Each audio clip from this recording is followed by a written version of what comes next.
Hey everyone, welcome back to another episode of the Dental Trade Alliance podcast, brought to you by the Dental Trade Alliance. My name is Kevin Henry. I'm honored to be the host of this podcast, as well as the editor-in-chief for drbicuspid.com, and honored today to have Dr. Scott Drucker and Jinesh Patel on with us. Gentlemen, how are you both today? Great. Thank you for Doing having me. well. Well, hey, before we dive into the topic, love for our audience to know a little bit more about you. And Dr. Drucker, if you want to kick it off. Yeah, sure. I am Dr. Scott Drucker. I am a periodontist. I practice a couple days a week. Also the co-founder of Supply Clinic, the online marketplace and procurement software provider for dental supplies. Also now, as of recent, the co-host here with Jinesh Patel of the number one podcast in the dental space, the Open Wide podcast. So check it out. We're trying to catch up to it, I tell you, so that's awesome. Yeah, you're hot on our heels for number two. We're trying. I know. Jinesh? Well, as Scott mentioned, I'm one of the other co-hosts of the Open Wide podcast, an amazing podcast, and also the co-founder and CEO of Uptime Health, where we just help people manage their equipment and technology and compliance inside their dental offices. Thrilled to have you both on, I should say, today. And I know you both have the proverbial finger on the pulse of what's happening in the dental industry, the trends that we need to know as we're ending up 2024, and so many are looking ahead to 2025. Jinesh, I'll start with you. What are some things that you're really looking for as trends in the dental industry that are going to be very interesting to watch the rest of this year? Yeah, I think there's a lot of stuff happening in a couple directions. One is just the increase of technology companies coming in. I feel like, and Scott can correct me if I'm wrong, but it feels like there's more dental technology or just new dental startups popping up every month, which gets me excited about how we're going to see, people change their behavior and what they purchase and how they purchase it. I think the other one is, I think there's now, there's been some announcements on just some of these bigger distributors talking about how they're changing their own platforms, how they're changing how they're managing their own structures and who they're doing business with. And I know all of us, that try and survive in the dental industry work with some of the largest distributors. So I wonder how some of the shakeups that they're doing now are going to impact us in 2025. Without speculating too much, I just think it's going to be interesting to watch. Doctor, your thoughts? I mean, we continue to see this trend of consolidation, which I think helps in driving a lot of the adoption of some of the technology. So especially the technology, in my mind, there are kind of two buckets of technology. The first is that which helps the practice management, the operational efficiency of the business itself. And so, of course, consolidation helps push that along further faster. And then, of course, you see adoption of all of that technology down to the individual private practice level. And then evolution of technology is, as Jinesh alluded to, in the we'll call it care delivery space as well. So I feel like I see new technologies, new startups all the time in the space. I mean, now they're even meetings and conferences like the Forsyth conference in Boston every year that kind of highlight this sort of thing. And yeah, that's really exciting, from different modalities of treatment delivery to robotics in the space to et cetera. I mean, it's Actually, things are you just evolving quickly.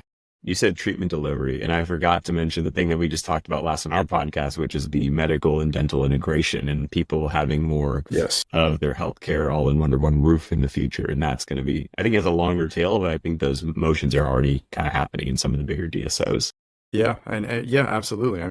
We see Pacific's already sort of trailblazing that, and so some of the other smaller players are making moves as well. It's a very, very tiny minority right now, but I see it as the groundwork being laid for it. And I'm just going to put in a quick plug. You mentioned the medical dental integration. We just talked about that on the previous Dental Trade Alliance podcast, so just encouraging our listeners to go back to listen to that. Dr. Drucker, I've got to ask you a question, because obviously you have that dental background as a periodontist. My question is, what are some of the hurdles that the industry needs to work with dentists to make sure that they're actually aware of the technology and more open to implementing it in their practice and changing their ways, possibly? That's such an interesting question. So Jinesh and I actually talked about this on a prior episode of the Open Wide podcast. We talked about kind of incentive structure for the introduction of these new softwares and technologies into dental offices. And like at the very, very ground level, it's often the sales representative of the large distributors and manufacturers that are tasked with their partnerships between these technology companies and large distributors. And of course, the technology company themselves has an education layer and, puts together materials to try to educate we'll call it the whole dental landscape. But it's often at the ground level in the hands of the individual field rep to introduce the product, do a demo of the product, and try to convert or we'll say spur adoption of the technology. And the incentive structure for compensation for that rep may or may not, the juice may or may not be worth the squeeze. So they have this toolkit of 100,000 products, consumable products, plus, whatever it is, thousands of SKUs of capital equipment, plus now many technologies in their tool belt. And what is the individual rep going to get out of making that first learning, the huge learning curve for hopefully not, it's not too bad, but the learning curve, and then, spending their time to introduce that product, what are they going to see from it at the end of the day if they do make that conversion? And so that's, to me, in my mind, maybe a super crucial piece and some food for thought for folks in DTA, whatever, distributors that are DTA members that play a role. So, yeah, you guys love your thoughts as well. If you got Scott hit on the head. It's about adoption. And who's driving that adoption? Is it the sales reps, or even is it the internal people? And I think that's where there's kind of two forces at play here. And I think that's what takes any kind of medical provider a long time to adopt technology. That's why even medical, dental, eye care, it doesn't matter who you are. There's just a long history of always behind the curve when it comes to technology adoption. And so one of the things that I attribute it to is even just how people get educated in the space. When you go through dental school, you go through medical school, whatever it is, you're going through school and they're teaching you how to do things. And you go through that process, for 4 years, 5 years, 6 years, when you get your residency and any kind of more specializations. And you're learning it the old way. You're learning it from the way that it was 6 years ago. So by the time you get out, you're kind of 6 years behind in something that you perfected over 6, 7 years, whatever it might be. And so it's hard for you to immediately go into the marketplace and say, I want to do it differently now. And so there's initial lag that's just built into a learning curve. The other one that I see is, as Scott mentioned, adoption is such a big problem. And there's so much turnover in a lot of these markets, right? You have new front office people, new office managers, new dentists, whatever it might be. There's so much turnover that to really adopt technology, there is that early phase of maybe 3 to 6 months before it becomes ingrained in your culture. But if everyone, including your leadership, is turning over in between, nobody has that sense of ownership. Nobody takes it to the finish line, or if they do, it's very rare. And that's kind of what creates another lag effect. So there's compounding issues in my mind that we need to solve. Is my key contact going to make it through the sales cycle? Right. Will be at the organization.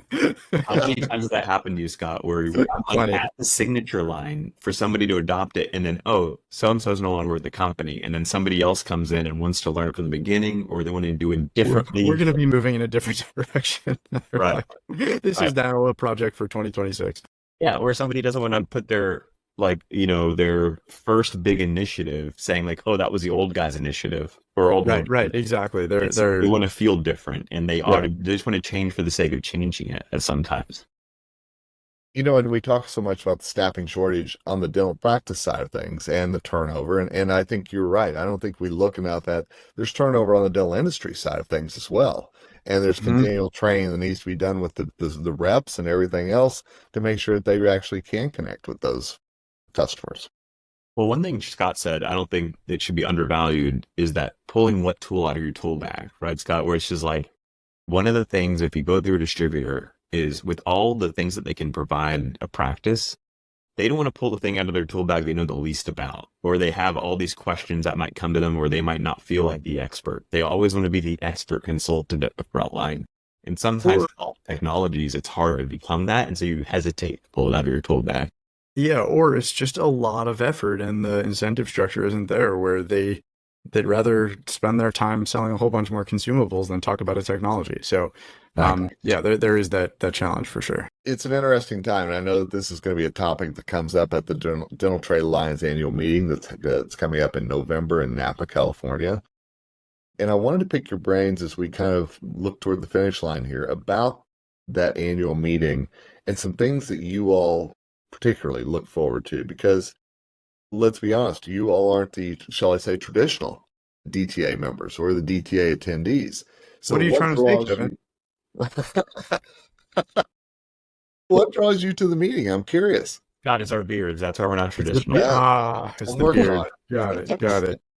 Got it. I've always found those meetings to be incredibly helpful from a networking and a visibility perspective. And so you get, C-suite executives from a whole host of the largest and mid-size and smaller distributors and manufacturers in the dental space, and you really, from my experience, do get the opportunity to have those conversations and make those connections. Jinesh. Yeah, for me, it's kind of what Scott said. It's these big, powerful companies that have been in the dental industry for a long time, and being able to meet their leadership in a very small group. Because at that time in that DTA conference, nobody is spending time selling, and I'm putting that in quotes. Everyone, there's no dental offices there. There's no DSOs there. It is just other vendors and manufacturers. When you think about partnerships, alliances, whatever you want to call them, you could have those moments there without feeling distraction, like you're taking away somebody else's sales time or whatnot. And I think that's an important value. I love the people who come up and talk about the economic forecast. I think that's really interesting in my mind. It's like, how is the industry getting squeezed? What's happening here? And it gives me my knowledge for what I'm going to use for the future of how I talk about where we can play an impact in that future. And the last thing I'll say is, I don't know if it's here now. Like, I don't believe at this exact specific moment today that the DTA is the best place for everybody, because some technology vendors might feel like they're going to miss out on, well, I don't work with manufacturers. I don't work with distributors. I'm a pure phone service, or who knows what it might be at that level. I think the DTA is already marking towards the direction of being inclusive of more technology vendors. And I'm excited to see how that change happens and evolution happens as they bring more Scotts and I's kind of pop up in the industry who are hybrid, that we're both software and deal with some kind of manufacturing component, and then kind of moving a little bit that direction. So there's more, I don't know, education around how is the world adopting technology, cybersecurity issues, integration issues, API, infrastructures. I think that would be a really cool place to start evolving to. Feels like, feels like it's a time of change, not only in the dental practice side of things, but as you all mentioned, on the dental industry side of things, with startups and some of the new technologies that are coming in and becoming very mainstream. And I know you all are keeping up with that on your podcast. You mentioned it earlier, but let's make sure that the plug is given once again, because I want to make sure DTA and members and all those who are listening to this podcast know about it. Yeah, I mean, we're the Open Wide podcast. We drop a podcast weekly. We talk about news updates, technology updates, interesting things we're finding, and we want to get an expert on the podcast just to have their perspective on it. So I'm excited for more listeners and appreciate the DTA for everything they've done for me and my company. I can't say enough good things about how we wouldn't be where we are today without the DTA. Dr. Drucker, any final thoughts from you? Yeah, I did just a quick note on the podcast to add a little more flavor. Basically, we look at it as interesting topics to us that are effectively sit at the intersection of oral health, business technology, policy, and certainly guests with very informed perspectives. And so enjoy dialogue. Found prior DTA meetings to be incredibly productive and fruitful. And debating whether or not I should throw this in. One other interesting trend moving into 2025 is going super viral on TikTok, is the retro dental trend of all these Gen Z dentists choosing to use putty impression instead of taking digital scans, and using paper charts instead of electronic health records, and processing X-ray films in dark rooms, because it's like I'm totally kidding. I was like, Scott, why have we not talked about this? I I'm trying to had figure out the I had to hashtag spice for things this, up a little so. bit here. No, totally kidding. I have not seen anything like that, but it would be funny. I almost sold me because I was like, people do like retro. And so I can be like, oh my gosh, is it really happening? That was going in the back of my mind. Going to look for hashtag retro dentistry right after we finish. I mean, here, but, maybe, you know. but I just made it up. Gentlemen, hey, I appreciate the time and as always, your insight as well. And thanks for all that you do to help make the DTA a better place. Really appreciate that. Hey, Kevin. Thanks so much, Kevin. Appreciate it. Absolutely. And thanks to all of you for listening to this episode of the Dental Trade Alliance podcast. Absolutely looking forward to the annual meeting in Napa in November. For more information, check out dentaltradealliance.org. And until next time, Kevin Henry, the host of this podcast, signing off, wishing you nothing but success.